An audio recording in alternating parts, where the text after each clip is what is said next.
Olá, bom dia, feliz segunda-feira. Hoje, começando o devocional, nós vamos falar essa semana sobre renovar a esperança. Você perdeu esperança em alguma coisa? Você se perdeu em algum assunto? Tem alguma coisa que você sonhava e que hoje você não sonha mais? Você desesperançou? Vamos falar sobre isso essa semana. O Espírito Santo vai nos renovar, vai trazer de volta os sonhos, a esperança, a expectativa de tempos melhores. Esse é o assunto do nosso devocional essa semana. E eu trouxe um texto que mostra bem a nossa humanidade, mostra o tanto que o Senhor Jesus entende a nossa humanidade. E esse texto está em Mateus 11, versículos 28 e 29 e 30. Então vamos lá. Vinde a mim todos vós que estáis cansados e sobrecarregados, e eu vos darei descanso. Tomai sobre vós o meu jugo e aprendei de mim, pois eu sou manso e humilde de coração, e encontrareis descanso para as vossas almas. Porque meu jugo é suave e meu fardo é leve. Interessante como Jesus entende nossa humanidade, como Jesus entende nossas fraquezas. A gente às vezes quer parecer forte demais até para o Senhor. Até nas nossas orações a gente quer mostrar para o Senhor que a gente é muito forte. E tá tudo certo também, porque também a gente não tá aí também saindo por aí chorando, as pitangas, né, e reclamando das coisas. Também isso não é legal. Mas o Senhor Jesus, ele mostra para nós que ele entende quando nós enfraquecemos ou quando nós fraquejamos. Às vezes nós estamos há tanto tempo buscando por uma determinada bênção, por alguma coisa que é importante. Às vezes o Senhor plantou em nosso coração um sonho lá bem lá atrás, muitos anos atrás. E nós vamos lutando com isso, nós vamos buscando, nós vamos acreditando e nós vamos encontrando tantas portas fechadas nessa luta, que muitas vezes nós cansamos da nossa carreira, da nossa luta, né? E hoje o Senhor me trouxe a lembrança isso, porque agora há poucos dias atrás eu tive uma crise de desesperança.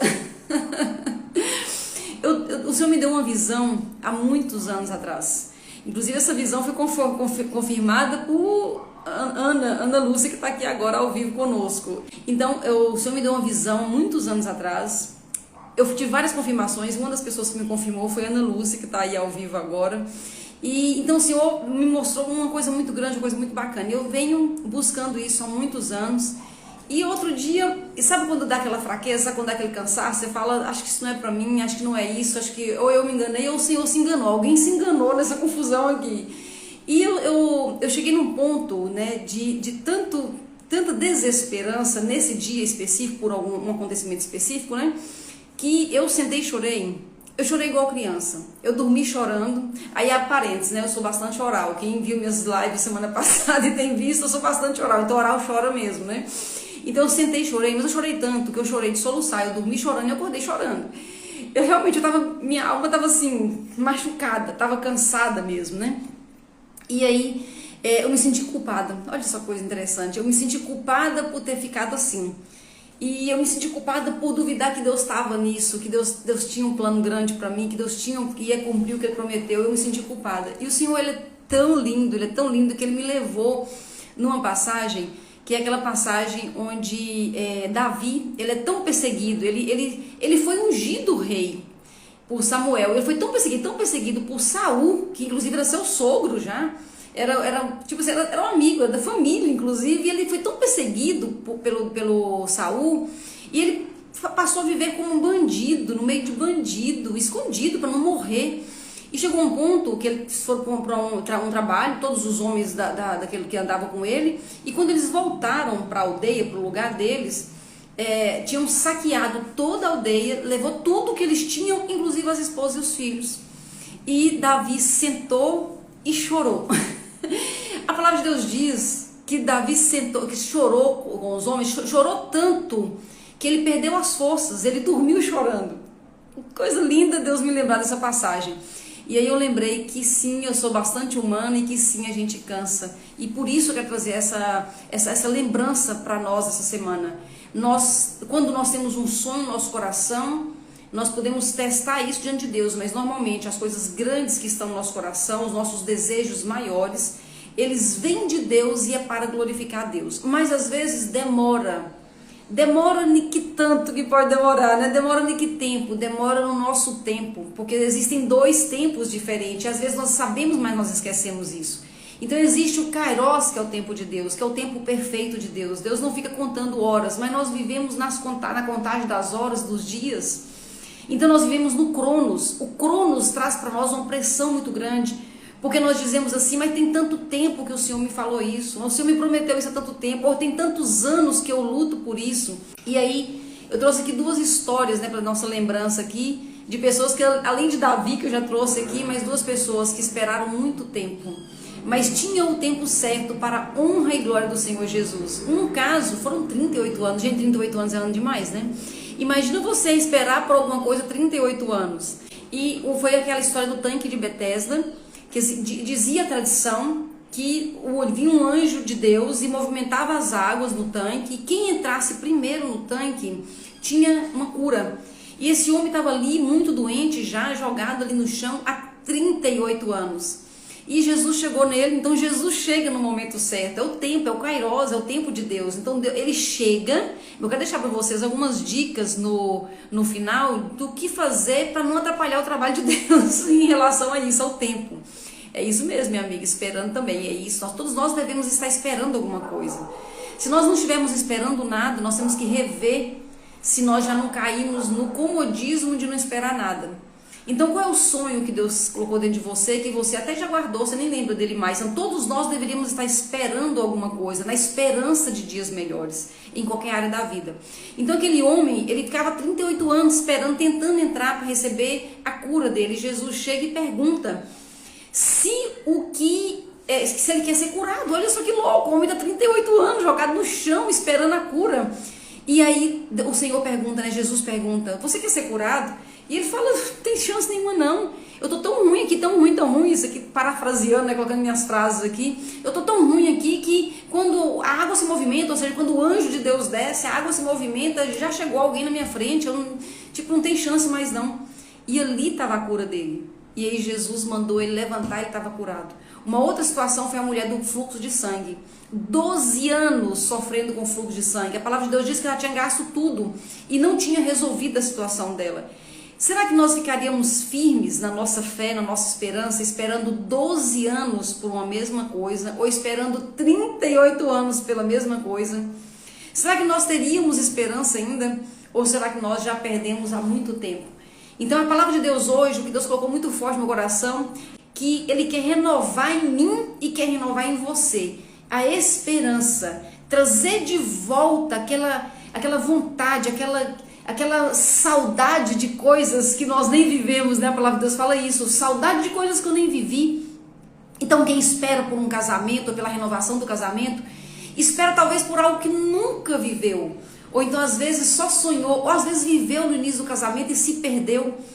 Às vezes a esperança de ter uma saúde que você talvez nunca tenha tido, talvez você sempre foi uma pessoa mais fragilizada na saúde. Esperança de viver dias de prosperidade financeira, um dinheiro que talvez sua família nunca viveu, de ter uma condição de transbordo financeiro que ninguém na sua casa viveu ainda, ninguém na sua família, na sua história já viveu. Saudades de coisas que nós nunca vivemos. Como é que eu posso ter saudade de algo que eu nunca vivi? Me responde um negócio desse. Você tem saudade de coisas que você nunca viveu quando é Deus que coloca essa sementinha dentro de você. A semente para você ir atrás, para você fazer o que tem que ser feito, para você receber de Deus o que talvez ninguém na sua família tenha recebido. Aquele casamento abençoado, aquela saúde maravilhosa, aquele peso que você sonha, aquele transbordo financeiro, aquela abundância financeira, saudade do que eu nunca vivi. Ou talvez saudade do que eu já vivi, mas ficou tão atrás que parece que é uma história de outra pessoa, nem parece que é minha história. Então quem é que coloca isso dentro de mim? Por que eu tenho saudade disso? Por que eu tenho tanto desejo disso? Por que minha alma não descansa, querendo? Porque com certeza Deus quer usar você para mudar a sua vida e mudar a vida de pessoas ao redor de você. E quando nós desistimos disso, nós estamos desistindo de atingir muitas pessoas. Isso é muito sério. Isso é muito sério. Um dia eu falei, Deus, esse sonho que o Senhor colocou em mim, deixa eu falar uma coisa verdadeira aqui pro Senhor, falando com Deus, né? Olha, não é importante para mim, eu não tô importando muito. Tipo assim, se não acontecer, tá tudo certo. Eu já tô tranquilo, eu tenho tanta coisa bacana na minha vida. Mas Deus me deu uma sacudida nesse dia, Que Deus falou, foi eu que coloquei dentro, como é que você fala que você não quer? Você tá ficando pirada. Como é que você fala que você não quer um sonho que eu coloquei dentro de você? E será o que Deus quer com isso? Então quando Deus me põe para sonhar, não é só sobre mim. É porque eu tenho que testemunhar isso, é que eu tenho que provocar outras pessoas, é que eu vou, talvez eu não vou nem saber, talvez eu morra sem saber. Alguém que viu aquela realização e sonhou com aquilo também. Então, quando nós temos várias áreas da nossa vida que já estão resolvidas, nós temos a tendência a escorar nisso e não querer mais lutar com o restante. Só que Deus fala em plenitude, eu vim para que tenham vida e tenham em plenitude. E essa passagem que nós lemos hoje fala, você está cansado? Não desiste não. Você está cansado das lutas? Estou entendendo que o negócio não está fácil. No mundo há vez de ter aflições, o mundo é isso mesmo, é essa luta constante mesmo. Você está cansado disso tudo? Você está cansada disso tudo? Deixa eu te falar, vinde a mim, eu vou te descansar. Ele não fala deixa para trás e pega outra coisa. Deus não fala isso conosco. Então Deus não fala, tá cansado desse sonho, tá cansado dessa luta, tá cansado de querer renovar esse casamento, tá cansado de querer prosperidade financeira, tá cansado dessa luta que você tá aí. Deus não fala assim, ó, dá um tempinho nisso e pensa em outra coisa, esquece esse negócio, tá difícil demais. Não, Deus fala, vinde a mim e eu vou renovar suas forças. Então eu quero deixar 3 pontos aqui muito sérios que pode estar cansando a gente nessa busca desse sonho que Deus colocou no nosso coração. E a primeira coisa é isso. A primeira coisa é, se eu não me renovar todos os dias, eu não vou ter força suficiente. Às vezes nós corremos tanto que nós não temos tempo de nos renovar na fonte. Essa renovação ela é diária, nossa força ela acaba diariamente. Por isso nós temos a noite e o amanhecer. E no amanhecer as misericórdias do Senhor se renovam. Então tá cansado, todos os dias tem que ter o hábito de renovar no Senhor. O renovo ele começa com a noite de sono. Quando eu entrego ali, quando eu peço ao Senhor, eu já lutei tudo hoje, eu fiz tudo que tinha que ser feito, não foi suficiente, mas ó, deixa eu te falar, agora eu preciso dormir, descansa minha alma, Senhor, me faz dormir para eu amanhecer e recuperar as minhas forças na manhã, quando o Senhor renovar todas as coisas, que todos os dias as misericórdias do Senhor se renovam, diz a palavra. Então não desiste do que você está lutando, renove todos os dias, e essa renovação ela vem na fonte. Outra coisa que machuca muito o nosso coração e cansa a nossa alma são as comparações. É quando eu vejo, puxa vida, eu estou lutando isso há 10 anos, estou lutando com isso há 5 anos, e a fulana ali, ela começou agora, ela já conseguiu. Todo mundo consegue muito rápido, todo mundo avança muito rápido. Deixa eu te falar, as suas lutas são as suas lutas para levar você para onde Deus quer levar e para dar glória a Deus. Não tem nada a ver com coleguinha, não tem nada a ver com amiguinha, não tem nada a ver com ninguém. Quando nós comparamos, nós misturamos o que Deus quer fazer na nossa vida. Então se aquela pessoa tentou a mesma coisa e conseguiu logo de cara, e eu tô aqui nessa luta, é porque Deus quer me levar para um lugar diferente, Deus quer me mostrar coisas diferentes, Deus quer construir em mim outras coisas que não tem a ver com o que Ele quer construir com a outra que conseguiu tão rápido. Então não se compare, a sua vida tem as suas questões, as suas lutas, porque Deus quer se glorificar nela, não é que Ele quer te ver sofrer não, é porque Ele quer te mostrar coisas que você não viu ainda. Então não se compare com ninguém. E quando a gente não se compare, a gente se renova todo dia, a gente combate o terceiro ponto, que é a ansiedade. Quanto mais nós temos ansiedade, mais nós ficamos presos no cronos. O cronos é uma coisa, o kairos é outra. O kairos é o tempo de Deus, o cronos é nosso tempo. Se eu me apego demais na ansiedade, eu fico agarrada no cronos. Eu fico contando as horas. Mas mais um ano eu não consegui, mas mais uma semana eu não consegui, mas quantas horas eu não consegui. Então, quando eu me agarro no cronos, eu me afasto do kairos. A ansiedade faz isso conosco. Ele empreende eu e você no cronos, no tempo, no relógio, no calendário. E isso é humano, tá certo, é humano. A gente vive assim mesmo. Só que nós temos que nos esforçar para sair disso. E esforçar para sair da ansiedade. Saber que Deus trabalha o tempo todo. Até hoje meu pai trabalha, o Senhor falou, né? Até hoje. Então o Senhor está trabalhando e nós também estamos trabalhando. E o resto é o processo que tem que acontecer. Então a pergunta é, por quanto mais tempo vai demorar? Não, não é essa a pergunta. A pergunta é o que eu tenho que aprender ainda. E muitas vezes o que nós temos que aprender está na mão de outra pessoa. Quando nós diminuímos a ansiedade, nós conseguimos enxergar o que está na mão da outra pessoa. É como se fosse um grande jogo de Lego. As peças do meu sonho, eles vão se encaixando. Mas eu preciso descobrir onde é que estão essas peças. Qual o lugar que estão essas peças, ou que está alguma peça que está faltando, ou quais são as pessoas que seguram essa peça. Tem gente que traz uma peça e te entrega, às vezes numa live como essa, às vezes numa leitura da palavra que vem aquele start, às vezes é num lugar que eu vou, uma conversa que eu tenho, às vezes é naquela pessoa que eu não sou muito fã, que eu não gosto muito de conviver com ela, mas ela tem uma pecinha do Lego que faz parte de tudo isso aí. Então é sobre isso que nós vamos falar essa semana. Diminuir a ansiedade, escorar em Deus. João fazia isso, ele escorava no peito de Jesus. Esse é o descanso enquanto nós alcançamos o sonho que Ele plantou no meu e no seu coração. Nós nascemos para fazer coisas grandes. Nós não nascemos para nos conformar e nem para nos desesperançar. É natural que a gente canse, mas também é de Deus que a gente se renove e a gente continue a cada dia buscando aquilo que Deus plantou no nosso coração. É sobre isso que vamos falar essa semana. Deus abençoe sua vida. Obrigada por quem está aqui, obrigada por quem ouve depois. E nós vamos falar mais sobre isso amanhã. Deus te abençoe e até amanhã, se Deus quiser.